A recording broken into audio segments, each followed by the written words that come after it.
Yes, guys, welcome back to the channel. So today we're doing an EOS Writer special podcast, and as you can see on my left, there we go, on my right, I think it is for you. We've got Yves. It's Yves, right? I can never pronounce the name. Yves, and he is the co-founder, CEO of EOS Nation. Doesn't really need much of an intro if you're an EOS guy. They're a top block producer on the EOS mainnet. They engage in various community-based projects. They're at the forefront of promoting EOS. They do loads of other bits and bobs in the community. I'll let him take the floor in a second, but yeah, how are you, Yves? How's it going? Where are you about? Whereabouts are you based? I'm doing really good. First of all, thank you very much for having me on. I watch your show from time to time. I was actually watching it this morning, the live show. Yeah. Participating in it. So yeah, thank you very much for having me on. As you said, blog producer on EOS, co-founder and CEO of EOS Nation. Very community, tech, governance, leadership focused VP. We try to create value wherever we can. And we're mainly based in the eastern part of Canada, which is why you have the French name, Yves. We've got 7 co-founders spread out throughout Toronto, Ottawa, Montreal region. And we even have a co-founder in the US. And so, yeah, that's, we started in EOS. We were one of the first block producers to announce our candidacy in late February, early March 2018. So it's been over a year now. It feels like it's been forever. Yeah. We've been in the EOS ecosystem, working daily, trying to create value since, and we're really, really fortunate and humbled to be able to be here and being able to be invited on these shows and talk to cool people about stuff that we're passionate about. That's the beauty of Zoom, bro. Exactly. You can talk whatever you want, but we'll start with that. Actually, what you said a second ago about having all of your different community managers around the world. Because I remember a long time ago, you were doing the ambassador program, which you have like people all around the world promoting EOS Nation. If you just want to just maybe explain what the ambassador program is and how it's going.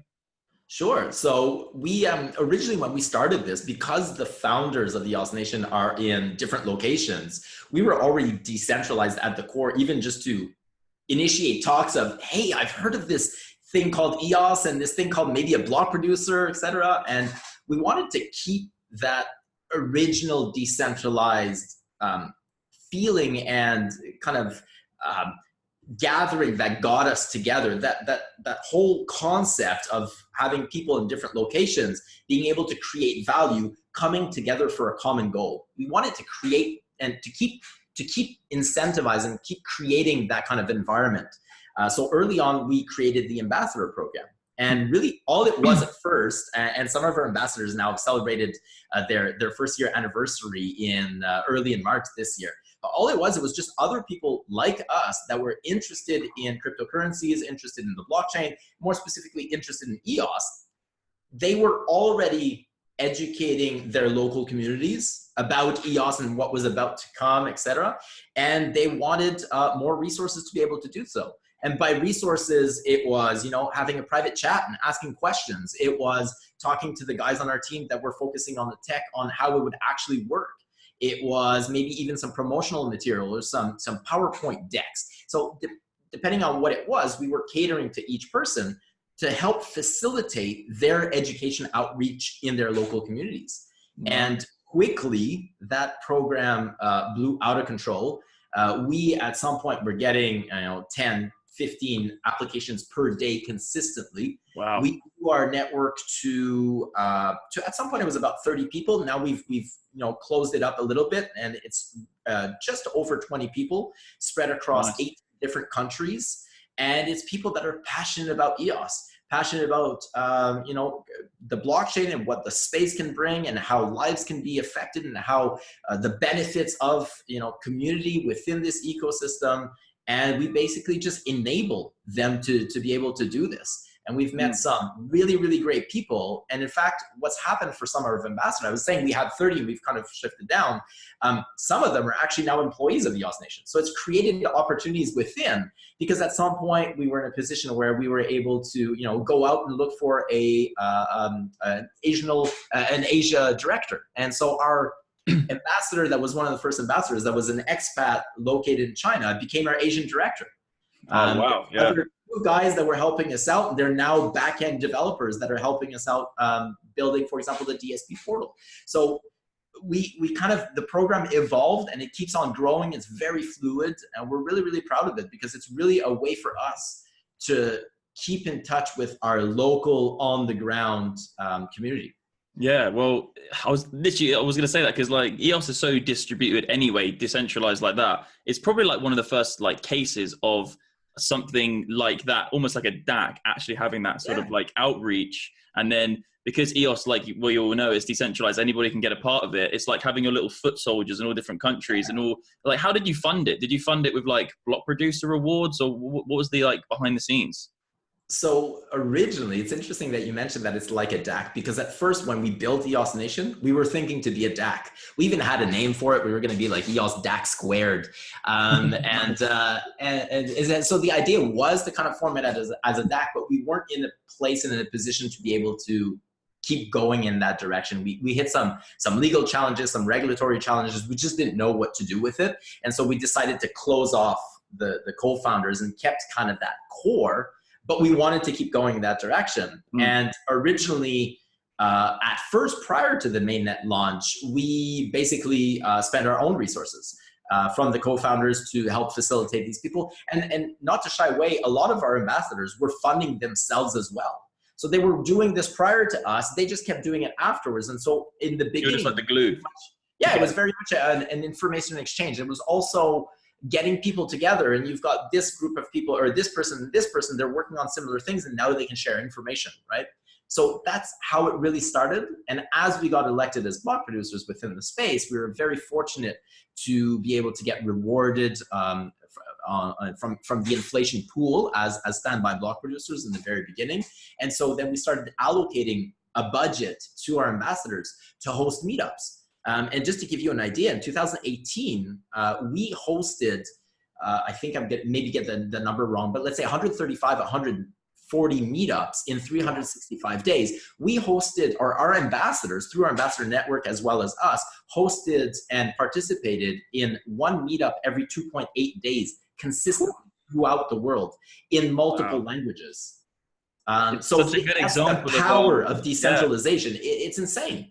It's a good example of, because like, of also block producers like giving back to the community, because like, you know, a lot of, I'm not saying a lot, but maybe there are block producers out there in the top 21 who maybe shouldn't be, or they are because they're getting voted in, and like they're probably not doing as much stuff like on the ground in the community, because this whole project is going to be, you know, it's going to be made or break by its community, basically, right? But yeah, man, this is from the very beginning as well. I remember you doing the ambassador program from like probably even before EOS launched, or maybe even in the inception before. Yeah, we started before EOS launched for sure. And this was one of the ways that we could contribute value.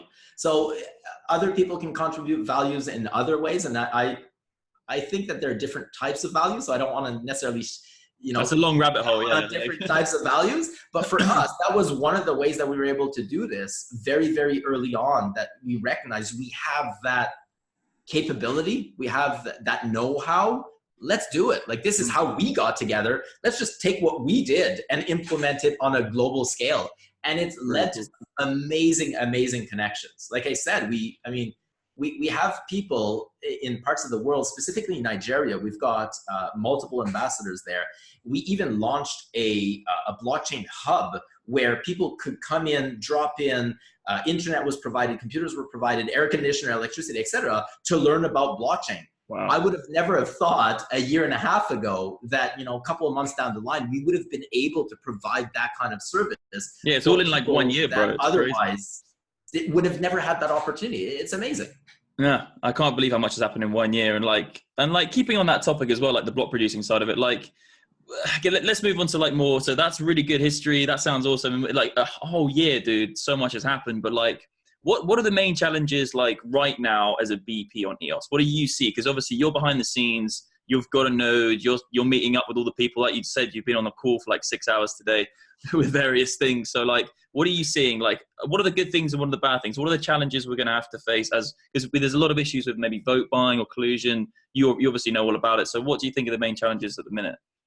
I think that the challenge never changes. And what I mean by that is the challenge that was present last June or even prior to mainnet launch, and the challenge that exists today for a block producer, from the point of view of a block producer, are effectively the same. How do you adapt and how do you create value? And what does value mean for any, subset of communities? And the challenge, I think, is to be able to remain true to your values, to be able to continue bringing value in a way that you think is useful for people, while at the same time recognizing that sometimes you need to adapt and sometimes you need to look at the direction of the project, and you yourself also realize that perhaps what you think is good is not necessarily good, and make changes to your organization. And at the end of the day, more and more what I'm realizing as a block producer is that it's a constant growth. It's polling the community. It's outreach with various token holders, with other block producers. More importantly, it's outreach with dApp developers as well. I find that there's a lot of emphasis put on block producers, and of course, as a block producer, that's my world, but there should be more and more emphasis, and where a lot of the value really lies is the dApp developers and the people actually building on this platform, being able to create value. So how can I facilitate them coming onto EOS, them building on EOS? Where are the pain points for them? Where should I deploy resources to make it so that it's easier for them? And that is ever changing.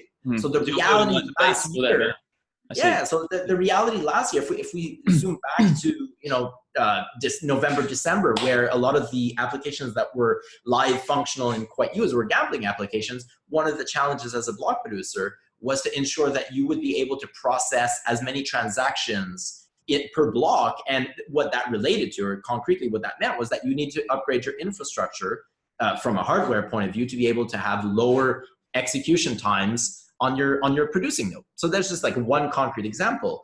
And then you've got all the software upgrades, etc. But that is no longer necessarily a challenge. So even though we are satisfied with the current level of performance from our block producer point of view, it doesn't stop me from always trying to tweak, because there's somebody else that's actually doing it better than us right now, and I kind of want to catch up to them.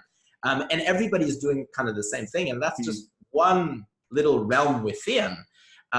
If you extrapolate that, there's so many different, I think, avenues or departments or different subsets of venue that can be created.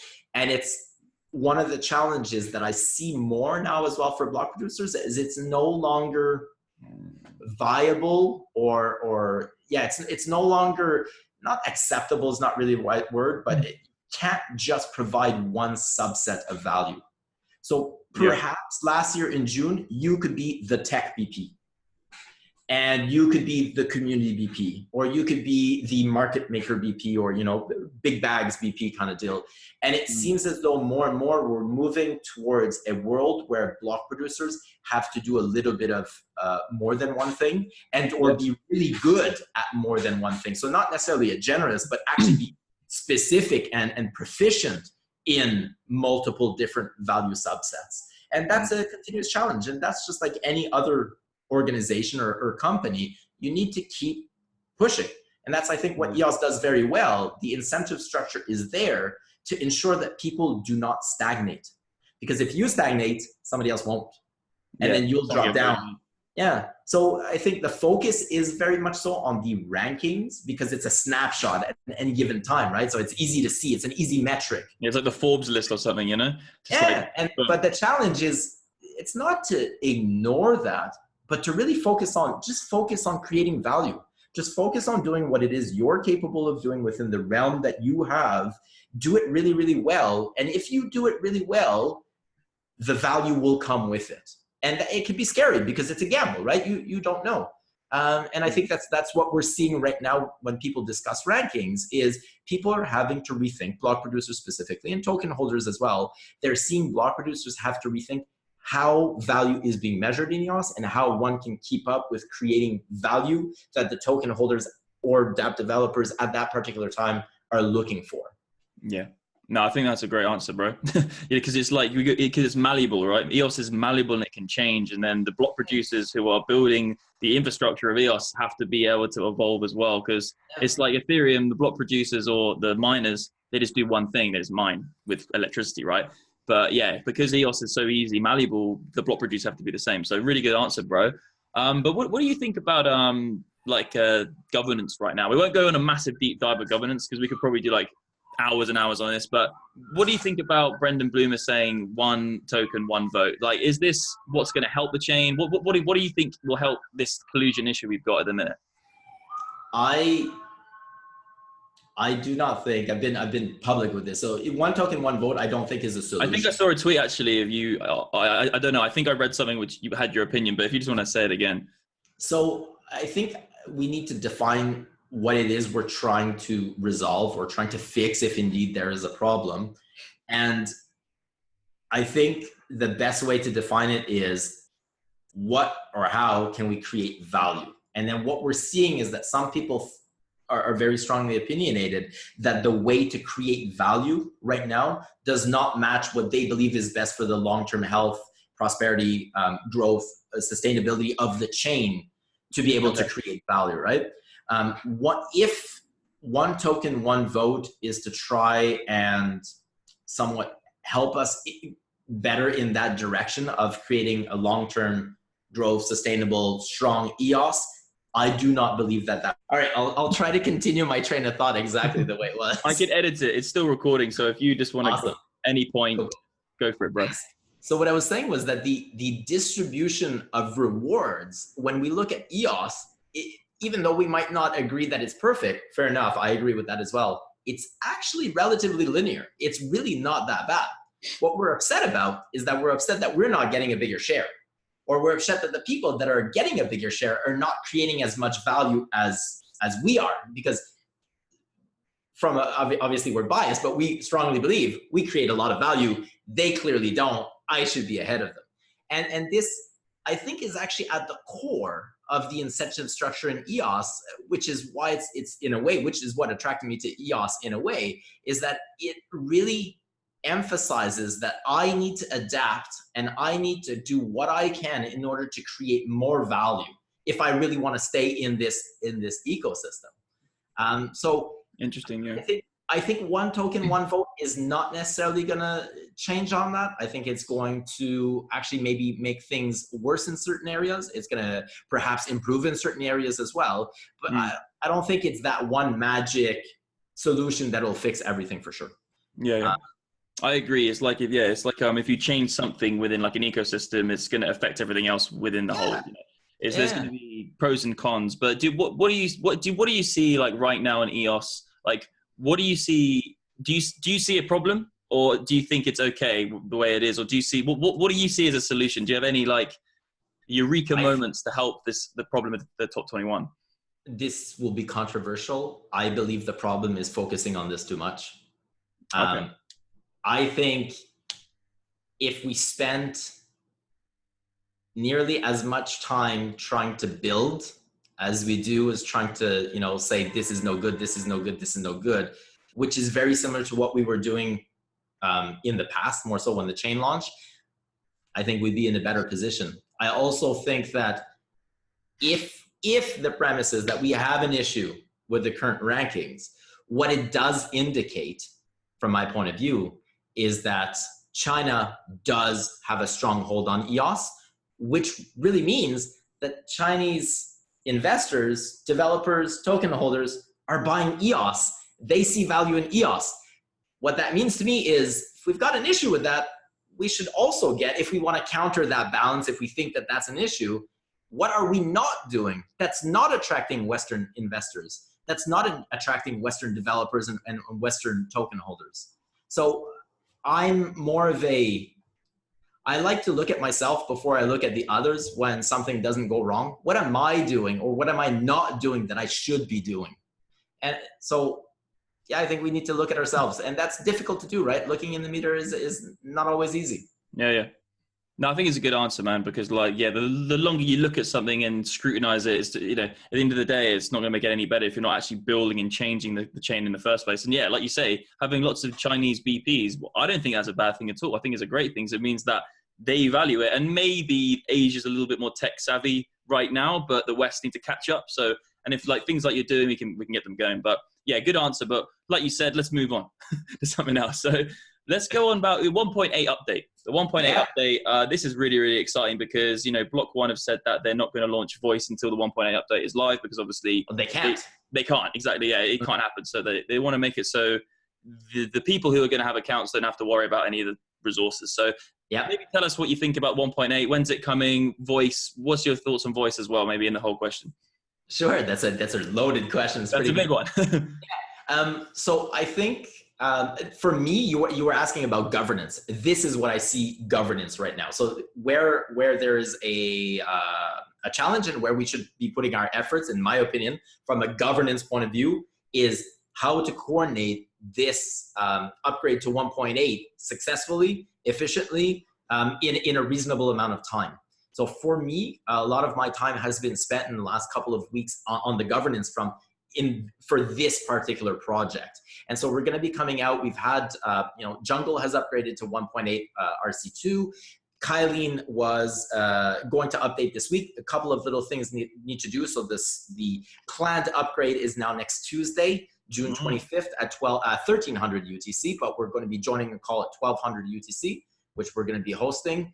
And the idea is then to come up with a plan, with an actual plan of, okay, who do we need to reach out to? What needs to be done? How can we help them do it? So that we have a clear timeline of the next steps.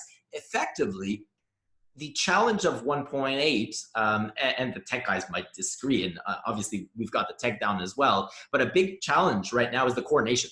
So for me, it's not so much, is 1.8 really ready or not, because it is being run on the Jungle testnet and it's going to be run on the Kylene testnet. We're running it on our own APIs and on our own infrastructure in the background as well. So people are going to be doing that regardless.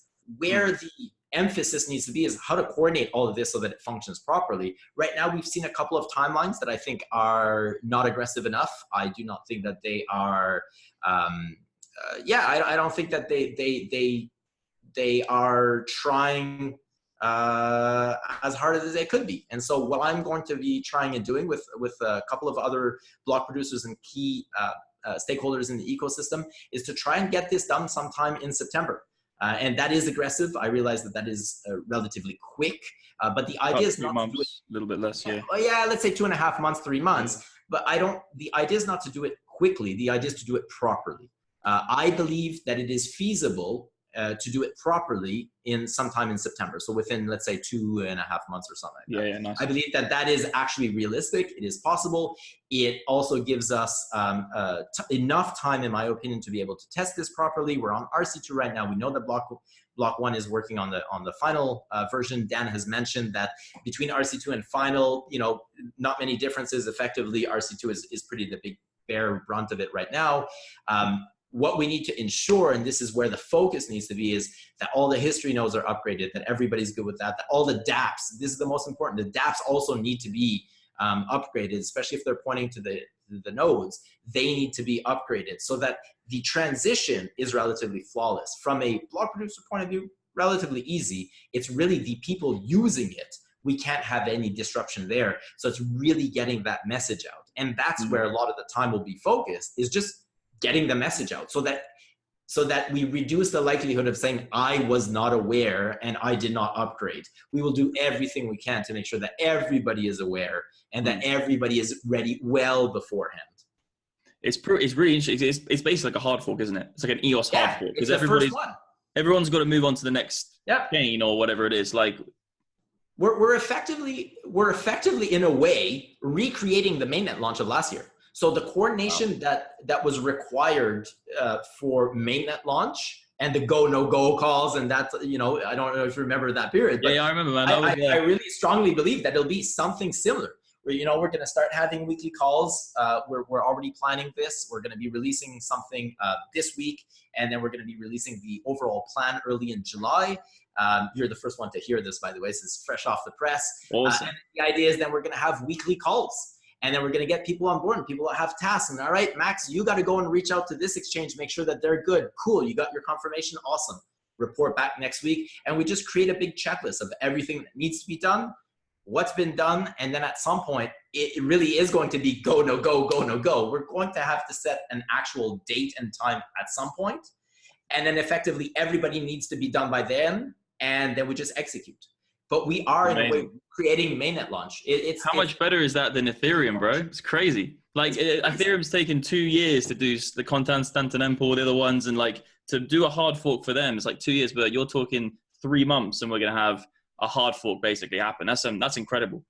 Well, we're talking 3 months for yes and no. Now I'm putting you under pressure for 3 months, but let's say what I mean by that months. is, in the sense that we work daily together, right? So we work with the applications daily, we work with other block producers daily. So that communication already exists.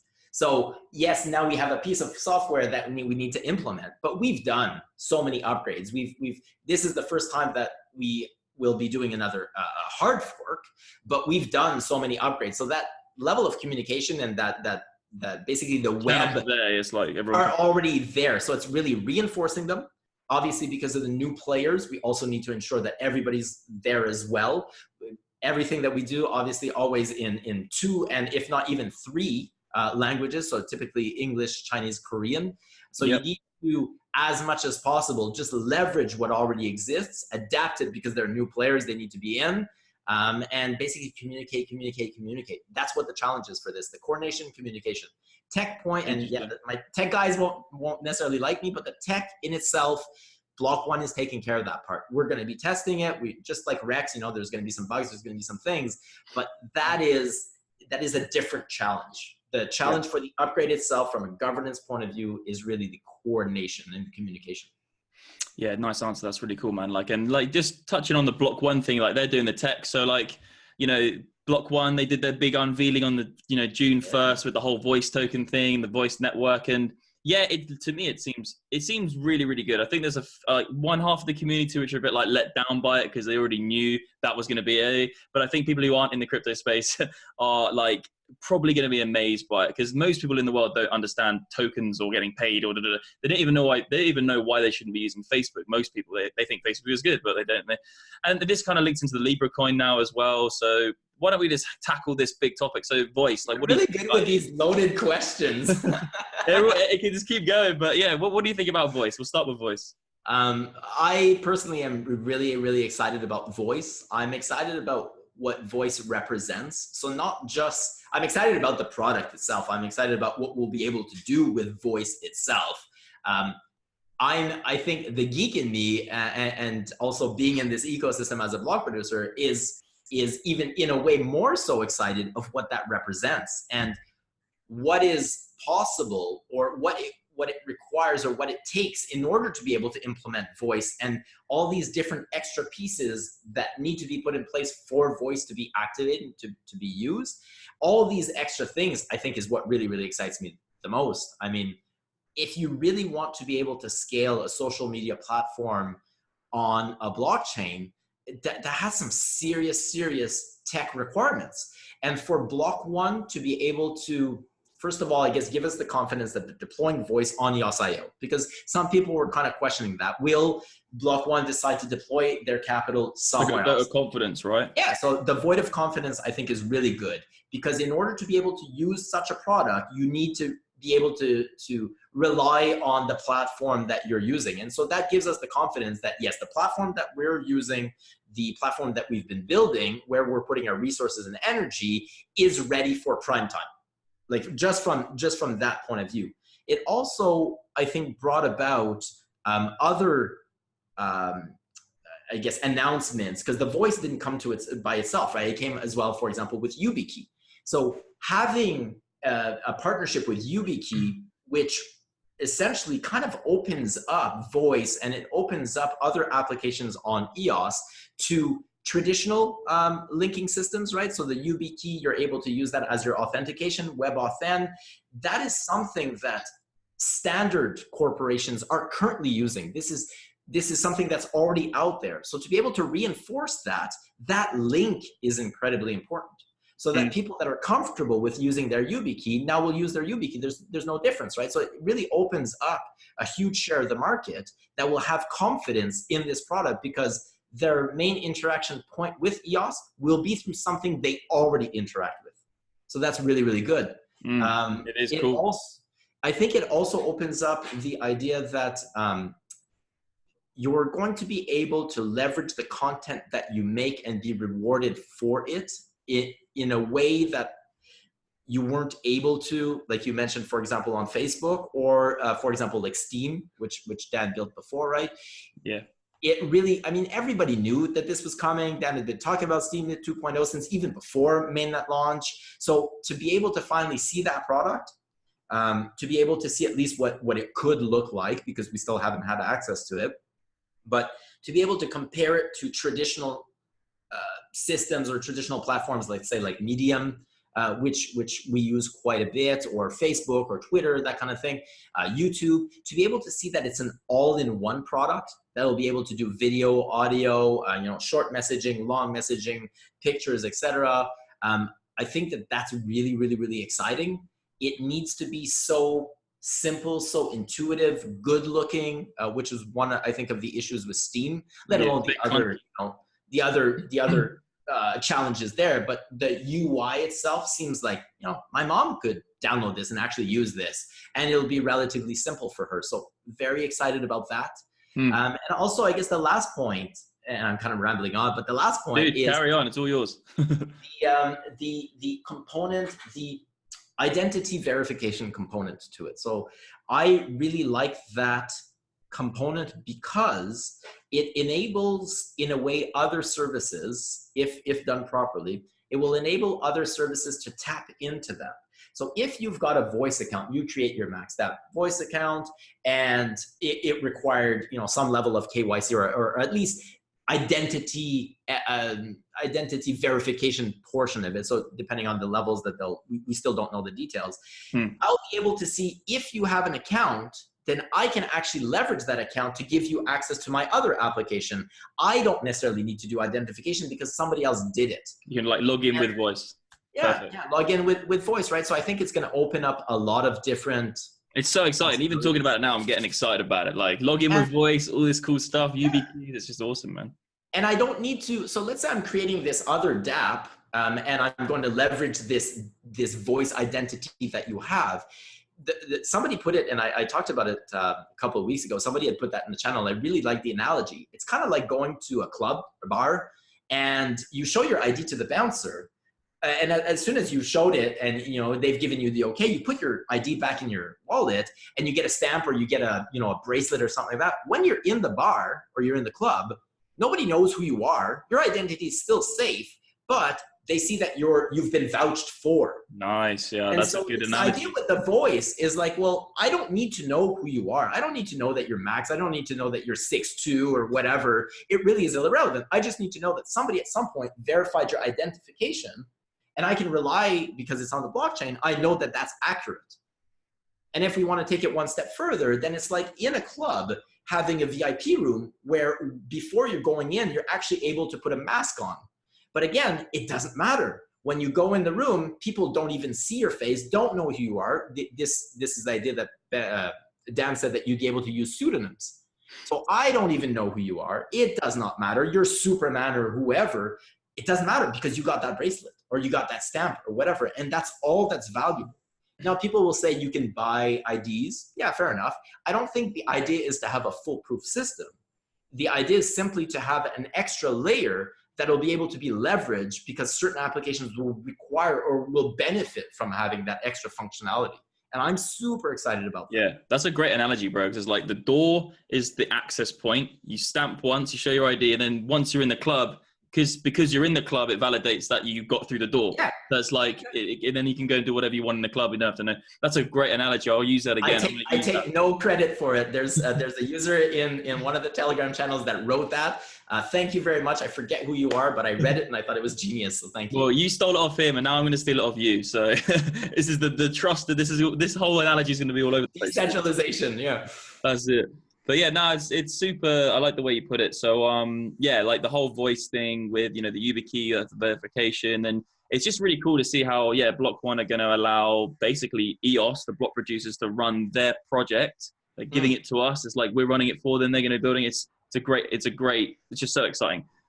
So like, let's move on to we're on voice. So what do you think about the Libra coin then? Because obviously it's a stable coin, whatever. You know, so many people think, like, you know, the mainstream think it's going to compete with Bitcoin, and we were talking about Bitcoin just before we went on this chat as well, about like what the true value is and all this kind of stuff. So like, where do you think Libra is going to sit in the market? It just seems to me like a PayPal, and it's good for crypto though, but I'll let you give your thoughts. What do you think? So I just finished another show and a call where we talked about this for an hour and a half. So I'm kind of hot on the topic. I think that there's some good things and there's some bad things. And even when I'm thinking about good and bad, I don't mean necessarily good and bad. There are some implications, and then there's going to be some ramifications. And there's going to be some things that perhaps we see in a negative light and or positive light. What I like about Libra and what this represents for the whole ecosystem. So if I abstract myself away from EOS and I just think of blockchain, or even if I abstract myself from that and I just think about monetary policies, about governments being in control of our money, about big banks being in control of our monetary supply. And we were, like you said, we were talking about you know, Bitcoin before, and we were talking about as well, you know, gold, and how gold used to be a standard and how we've shifted away from that. And a lot of people still don't know that. So that one of the things that got me in blockchain in the very beginning was that discussion about what is money. Yeah, and exactly. Yeah. One of the positives out of this, and concretely, like this has happened even to me in the last couple of days, I've had some family members call me and say, hey, what do you think of this Libra? You know, what do you think of Facebook, etc.? It's going to reignite, because Facebook is so huge. I mean, realistically, the amount of accounts that Facebook has and the amount of users that are currently on the Facebook network is massive. And so I think what's positive about that is you're going to get a subset of those people start asking questions like, what is money? Questions that really brought about and really were an instigator or part of the ignition of this movement and of this technology. Yeah, so Satoshi Nakamoto, he built it out of a problem in the banking system. So yeah. Yeah. So even just having that discussion, reignite those discussions at a very broad level, I think that is positive. Another thing that I think is positive about this is, even though we think, you know, Bitcoin is big, it's the king, in the global asset market, it's tiny. It's a drop in the ocean. It's not even close. I live in Ottawa in Canada, province of Ontario, and I believe, I haven't checked lately, but I think that the Ontario Pensions Fund is actually bigger than all of crypto combined. It's not even close. Okay. Yeah. In terms of asset, I don't think that's probably true. Yeah. it's like crypto as a whole is really, really small. We're talking about what's $100 billion, man. That's like $260 billion. It's nothing. Okay. Nothing. But when we have, so even if crypto as a whole, we all banded together, we somehow all banded together, and we, you know, look past our differences, and Tron is awesome, and Ethereum and Bitcoin and Litecoin and Bitcoin SV or whatever, we all got together and we decided to tackle and to compete against and or somehow, tackle governments and or big banks. There's no way that we'd be able to do it, not in the traditional sense, right? And we see that with applications and ICOs in 2017 clearly being shut down by governments, and or even still having to change your way of doing business because of the regulatory components out there. And then we see a big player like Facebook coming in, and not by themselves, like me and 100 of my closest big boy friends, big girl friends, we're all going to get together, and all of these corporations together actually have a chance at somewhat tackling government and big banks. And I think that this is the first time in history, and this is only the beginning. So from that point of view, I think that that's actually positive. And we see already Facebook released the Libra white paper yesterday. Shortly after, you've got France that chimed up on it, the Ministry of Finance in France. And European Union as well, yeah. At European Union, you've got people in the United States that have chimed up on it as well, right? And so that in itself, again, in a way, will I think help the space. You're going to have these massive players that will have the capital and the power, because a lot of it is power as well. The capital alone is not, it will only get you so far. All of these companies together have a lot of power. And so you got the power, you got the capital. They'll actually be able to somewhat champion this technology. Now, are they doing it because they're altruistic? No, I don't think so. There's an incentive model in there, and they have power and they want more power. They've got money, they want more money. Fair enough. And I'm not defending Facebook's privacy. With like Cambridge Analytica and all that lot. Their past history and kind of their reputation on it. I'm not defending that at all. But I think there's some things from this that will come out being positive. And that's what I think is good right now for this space. As much as I want to be adversarial, as much as I think, it's not really a blockchain and it blah, blah, blah, and it's not that great, and EOS can do this. It doesn't need to be right now, does it? It doesn't need to be. It doesn't necessarily need to be. And that's why I think it's okay. It's maybe not the service that I'm going to use. It's maybe not the service that you're going to use, but maybe I will use it. And maybe I'll also complement it with EOS, and I'll complement it with voice, and I'll, complement it with Bitcoin. I'll complement with other projects that I think are valuable. But again, that choice is what I currently don't have. I don't have the choice between traditional banks and traditional governments. There is no free market there. There's no kind of counterbalance. And I believe that for the first time, we're seeing the possibility of having a counterbalance. It was really funny. Really brought that about. Blockchain really made that possible. Without blockchain, even if you look at within the partners that were announced, let's say Visa, MasterCard, these are direct competitors. But they actually have common incentive to banding together to tackle on. So we think corporations have all the power. They've got all the money. Corporations get together and we don't have all the power. Governments have all the power. We don't have all the money. Banks have all the money. And so they actually have a common. Everyone's fighting, yeah. Yeah, right. And so I think that that's interesting. Yeah. And moving on from that point as well, elaborate on it. It's so funny. When I read the European Union, they were basically, to sum it up, the French minister and a whole load of the other people in Brussels were oh, whoa, we can't let Facebook have a sovereign currency. And I was thinking, well, firstly, it's not sovereign because it's controlled. It's on a blockchain, which is a private blockchain. They call theirs sovereign, and so control is sovereign for them, sure. It's crazy. And then I was thinking, well, if you don't think Facebook are allowed to have a sovereign currency, then what do you think about gold and Bitcoin? These are two currencies which are actually generally sovereign and you can't control them. So it's so interesting to see.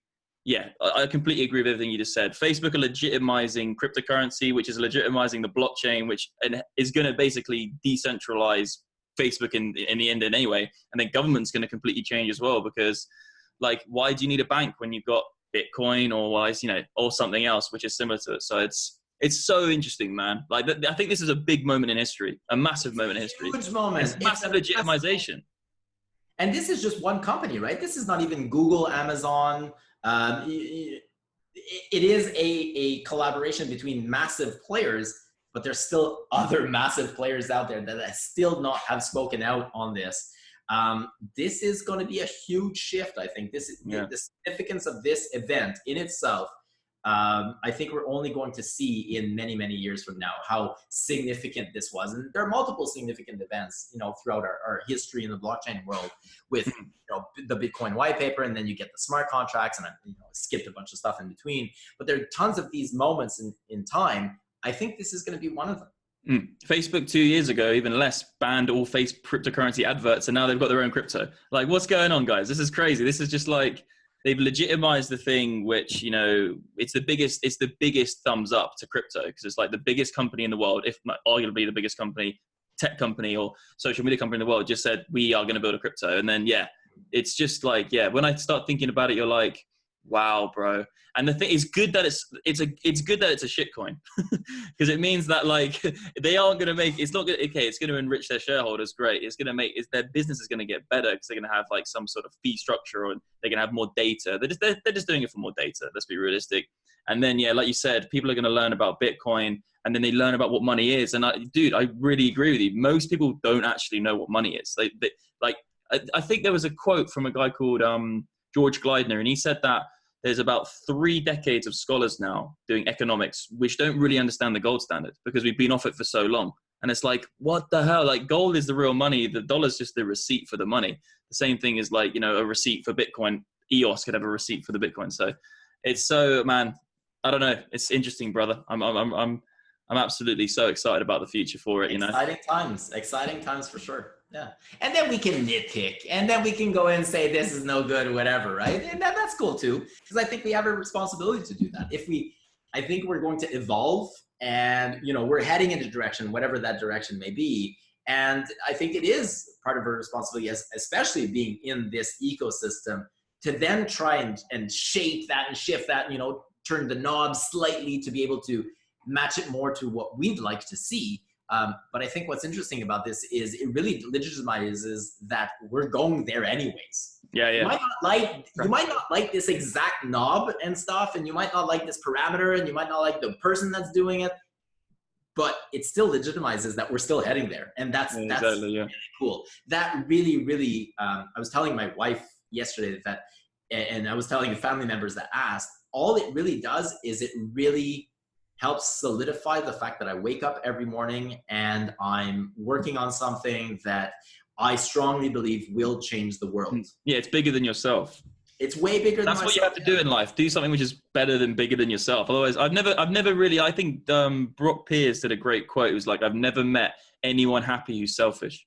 And I was like, it's probably true. Do you know what I mean? Like if you're only introverted, you're not doing something bigger than yourself, you're not going to have a core happiness. So it's so humbling to be able to do this. I'm so fortunate to be able to wake up and do what I do every day. And it's only because of people like you. It's only because of the community members that allow us to be able to do this. Big shout out. Dude, I don't know how long we've been going for. We've been going for about an hour. We're definitely going to do this again on my channel as well. This is EOS Raya. We'll do another talk because it's been a great chat about loads of different stuff. And I think it's such a big moment. You can't even put words into the whole Libra thing and then obviously the crypto stuff. But like, is there anything you want to add to the end? Like, I've got a few more questions, but we're kind of run out of time. So like, maybe touch on the DApp network for 5 seconds and then just how can we get hold of you and how can we like do the whole EOS Nation, Telegram and stuff? Sure. So DApp network, 5 seconds. Check out the DApp network. It is a way to be able to scale applications within the EOS.io realm. It is connected to the EOS.io mainnet. And the general idea is it has the possibility of abstracting resources for users, as well as lowering the cost significantly for applications to be able to build certain services. That's 5 seconds. That's what pretty good, bro. I couldn't have done it better myself. Apps.io and EOS Nation just released a DSP portal. So EOS dsp.eosnation.io. Go check it out. If you want to reach out to EOS Nation or to me, you can do so on Telegram, EOS Nation, all in one word. You can do so on Twitter at EOS_Nation, and you can do so on Facebook. We also have the largest Facebook group, so EOS Space Nation.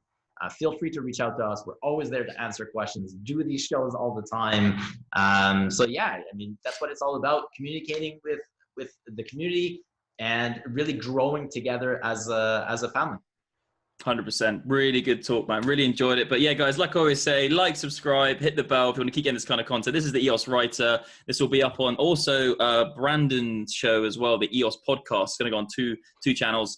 And yeah, guys, we'll see you in the next one. And we get great guests like this all the time. So we will see you again. Have a good day. Cheers. Bye. Cheers, man. Peace.